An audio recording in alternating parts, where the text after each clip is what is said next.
Hello, class. Today you will be writing and finishing up the body paragraph and conclusion for your essay. You will start by copying two new slides into your organizer. You will open the slides at the top of Google Classroom. These are called push-out slides. So the first slide is titled Counter Argument. You're going to copy it, and then you will go down to the second assignment on Google Classroom, your essay organizer, and you will open it.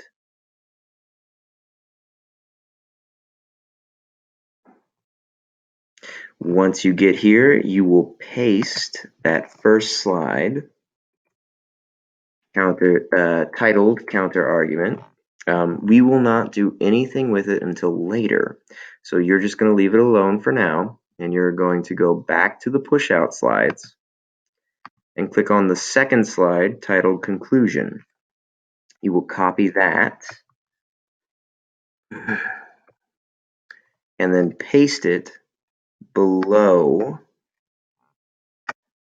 the counter argument. You should now have the introduction, body paragraph 1, body paragraph 2, counter argument, and conclusion as a part of this organizer. Okay, in order to write and finish your body paragraphs today, you will review your thesis. What is your argument? Check out this box right here. And then you will go down to body paragraph 2, check to see that you did it, and then go back up to body paragraph 1. So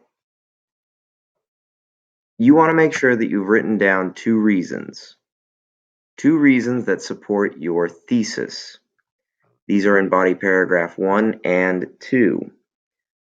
After that, you should find evidence and cite it from any of these three sources. You can either look in your folder in the article, Why We Must Save Dying Tongues, or you can go back on Google Classroom to Marie's dictionary. The video will be reposted. You can watch it and find evidence and quote it word for word here, or from your own research in social studies. Again, evidence is any direct quote from another source that supports your reason for your argument. You will have two reasons and two pieces of evidence. After you have done that, your detail, this box right here, is going to show and explain how your reason and your evidence are connected. So basically, you're answering the question, how is the evidence connected to the reason? You are explaining that. And whenever I've done this, I've always started with the sentence frame of for example, ... Sometimes it helps me just to get in the frame of mind to connect the two pieces. Once you have done that, you are going to move on to means and matters in your explain section. Remember, you are explaining what the quote means. Please pretend your reader has no idea what you're talking about. Pretend your reader is the most empty-minded person in the world, and you have to explain to that person what your quote means.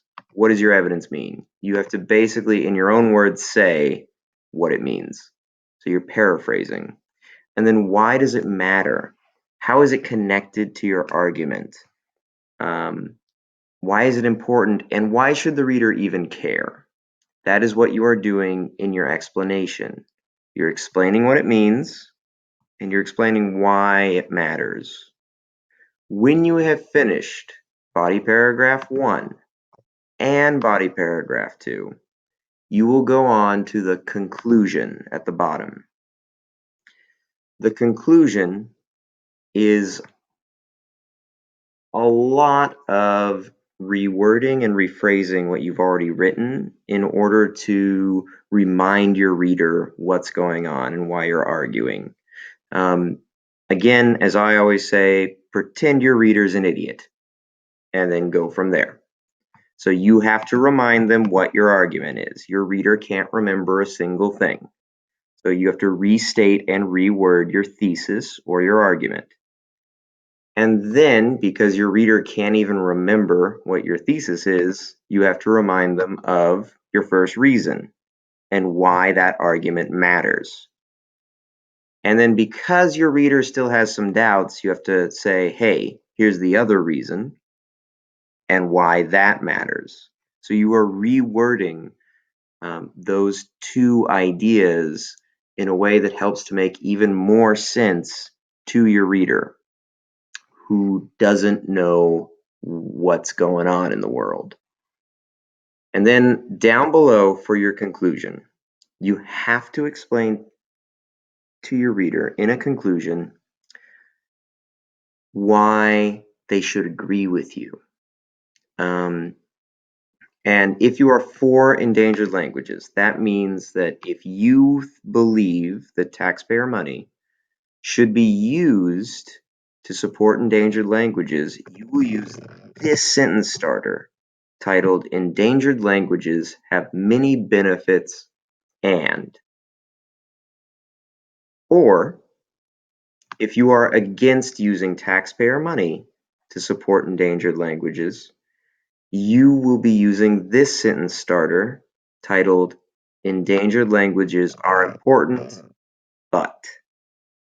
So one more time, if you think endangered languages should be saved, this is your sentence starter. If you think taxpayer money shouldn't be used for them, then this is your sentence starter below, against.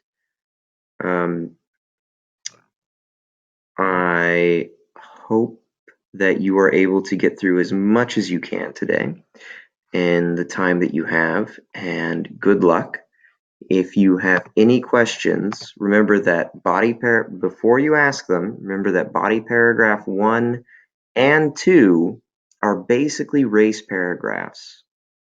And your conclusion is rewording and restating a lot of your argument, but explaining it in simpler and easier to understand terms. So you want your reader to really start to agree with you in the conclusion. And good luck, enjoy, and I will see you on Wednesday.